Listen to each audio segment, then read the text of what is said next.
Le secteur bancaire en Afrique aujourd'hui connaît des mutations profondes qui sont le résultat d'un certain nombre de mutations qu'a connu le monde. Les échanges sud-sud deviennent une réalité de plus en plus tangible, notamment les échanges commerciaux, mais également les échanges dans les investissements d'infrastructures. Et pour ça, il faut un financement adéquat qui ne peut être fait que par les banques africaines. Un certain nombre d'évolutions technologiques, notamment les paiements par téléphonie, l'Internet, font que ce qui auparavant était difficile pour la bancarisation africaine, c'est-à-dire les distances, la difficulté d'accès à certaines régions, fait qu'aujourd'hui tout ceci est redevenu accessible par ces nouvelles technologies.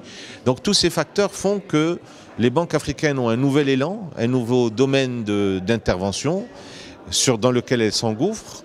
Certaines banques, par exemple les banques marocaines, mais aussi les banques d'Afrique du Sud, les banques du Nigeria, les banques du Kenya, sont des banques qui sont de plus en plus puissantes et qui prennent des positions solides sur le continent et qui remplissent en cela donc d'abord une nécessité et puis peut-être un vide laissé par d'autres. Toute banque a besoin de grandir. Il y a une masse critique qui fait que les services bancaires atteignent des niveaux et des prix qui la rendent compétitive.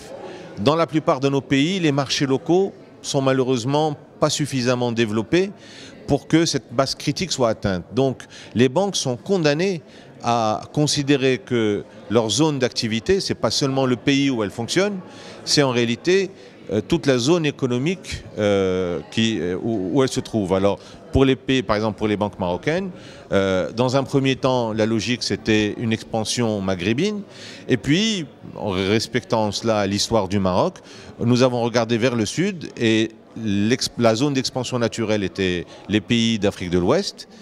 Et maintenant, depuis quelques années, nous nous disons pourquoi pas, et nous sommes aussi en train de regarder vers les pays d'Afrique de l'Est. Donc c'est vraiment, d'une part, une interconnexion des économies de plus en plus forte, et puis d'autre part, ce que je viens de vous dire, c'est-à-dire la nécessité d'atteindre une taille critique avec un arrière-pays, un marché suffisamment grand pour justifier des investissements de plus en plus lourds.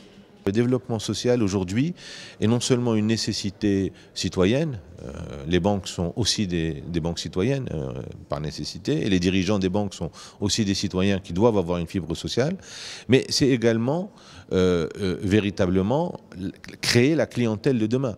C'est-à-dire qu'aujourd'hui, nous devons absolument faire de nos banques des outils d'inclusion financière pour atteindre deux objectifs concomitants. Le premier, c'est donc d'être si vous voulez, de répondre aux demandes des gouvernements et des populations.